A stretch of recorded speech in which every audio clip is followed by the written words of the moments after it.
Hi! Hello friends, welcome back to the channel. Happy New Year! 2020 is officially over. Thank God, am I right? Today I wanted to talk about my top 20 film photos that I took in 2020. So let's talk about it, shall we? I feel like I didn't really shoot that much this year, honestly. We couldn't really go anywhere or do anything, so I think we're all in agreement that we're just gonna pretend that 2020 didn't exist, because that's what I'm gonna do. Alright, let's just get into looking at the photos, shall we? Here is where I paused my microphone and forgot to turn it back on for the rest of the video. Please enjoy this shitty audio from my camera and accept my sincerest apologies. Ha ha ha. Ha. Mainly, this is one of my favorites for purely sentimental reasons. I went on a little trip with a couple friends in October. We went to Maine and stayed in this little secluded cabin in the woods. And basically this is just a Polaroid of them sitting on the porch and we were drinking coffee. And it's just very sentimental and just takes me back to being there. It was such a fun time.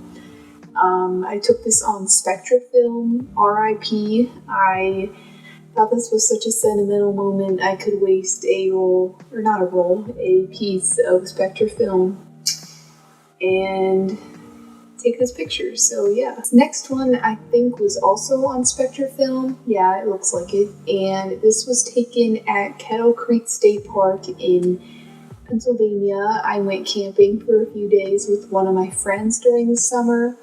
And they had this nice little outlook of the river.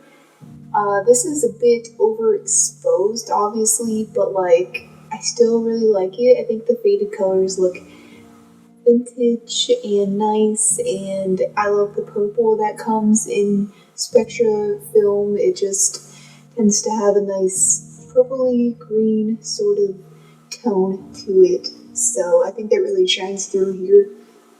I also think the composition looks nice, and we have some nice fading of the mountains as we go into the distance. This next one is of the Bergamot Lighthouse in New Jersey. I believe that's what it's called. I might be wrong. It was taken on SX70 film. This one, I think the framing looks pretty good. Again, a little overexposed. It's always hard to get the exposure correct on Polaroids, so we try our best.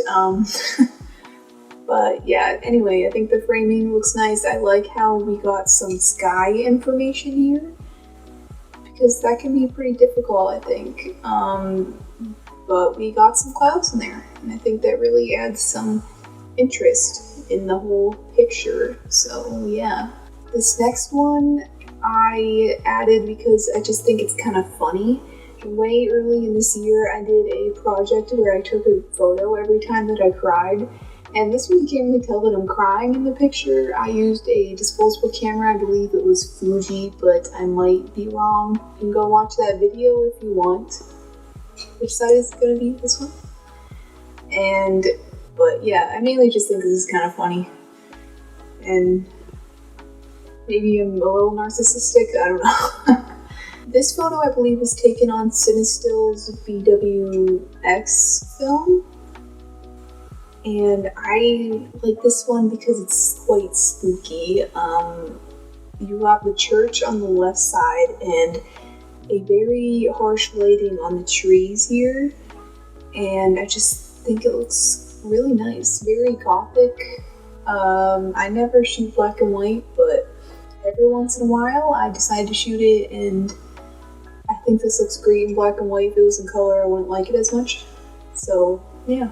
This one was on Fuji Pro 400H, and it was a photo shoot of me. This was right after the whole COVID shutdown happened, and I was feeling very apocalyptic. And if you want to see the rest of the photos from the shoot, I will link the video somewhere.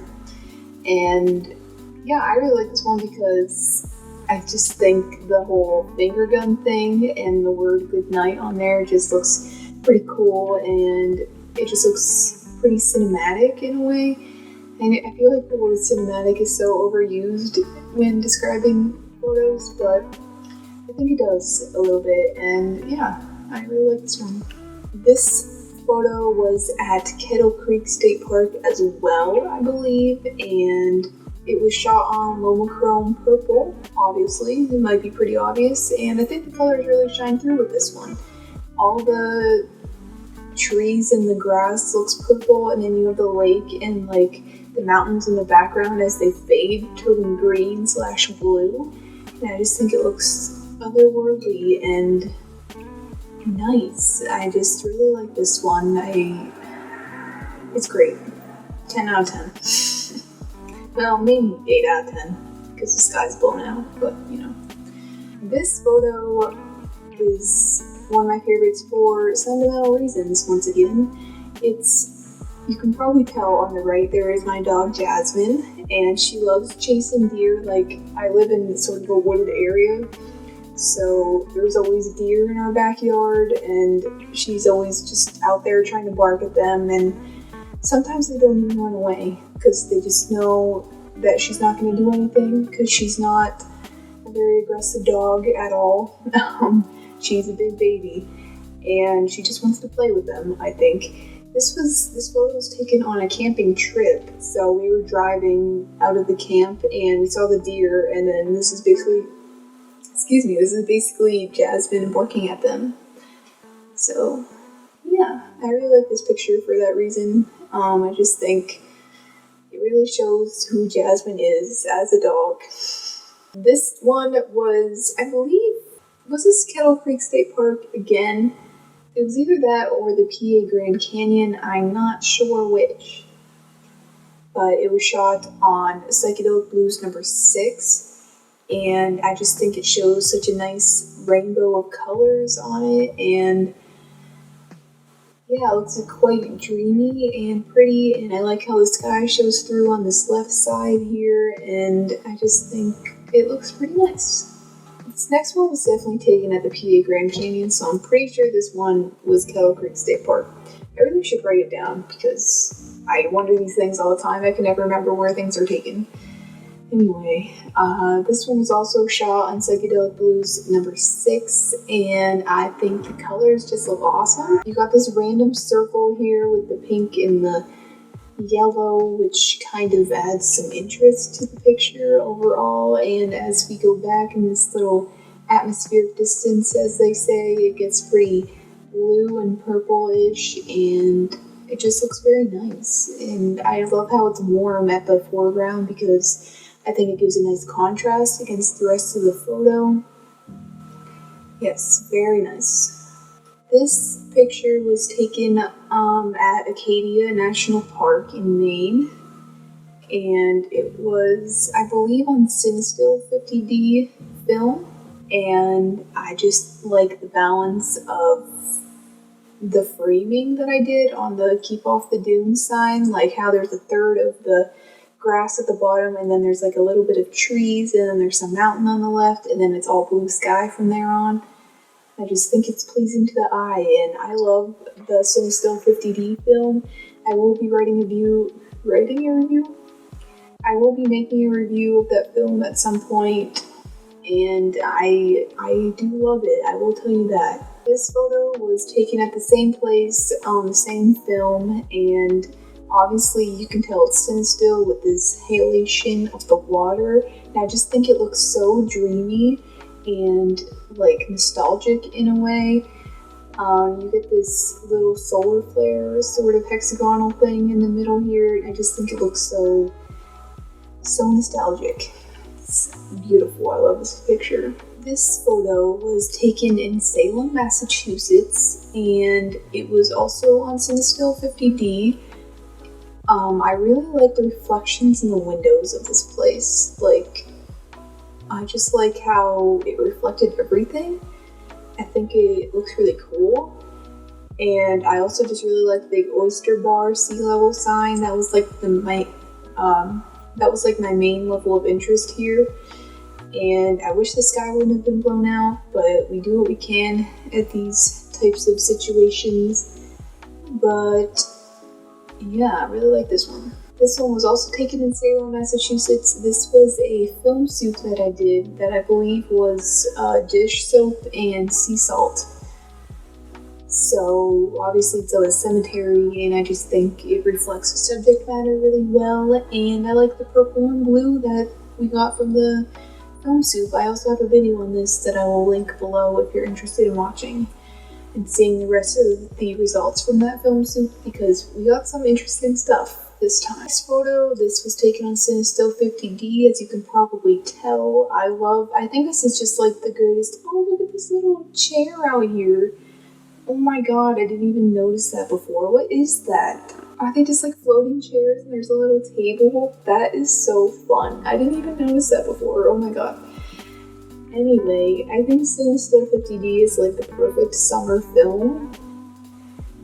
For obvious reasons. I just love how it reflects the water. But I love how the sun looks when it reflects the water. I love how the water reflection looks on this film. English is hard. Anyway, yeah, I really like this picture. This picture I love. It was also taken cinestill 50D, and I just think it looks so dreamy and like atmospheric in a way, and kind of cinematic. I love that it's blurry. I took this in the car when we were driving by, and I love the fog and like the sun on the right, and I love this picture. Very aesthetic, as they would say. This photo was taken in Ocean City, Maryland, and it was also on cinestill 50D. It's when we were having a full moon, so you can see the moon in the sky on the left side. And I just like how pastel this looks all together, and it just speaks to me, I suppose.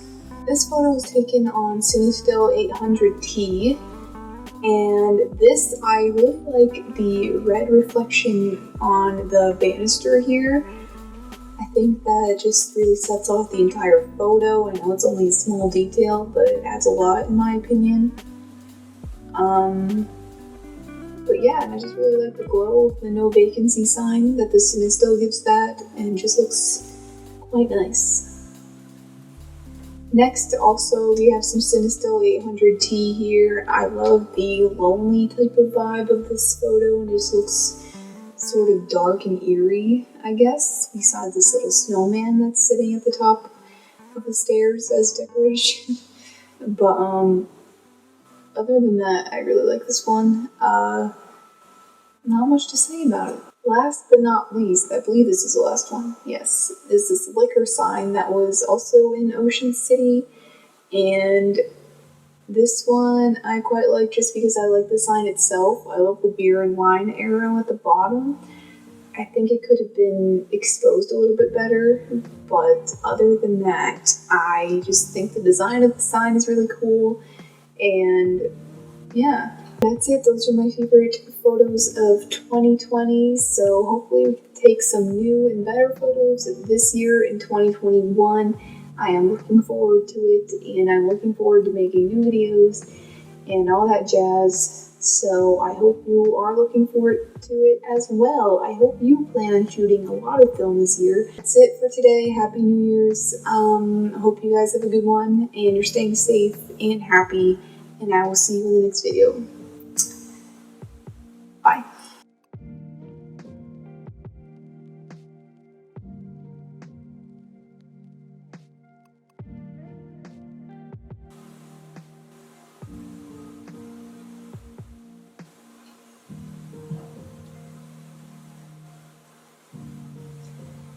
God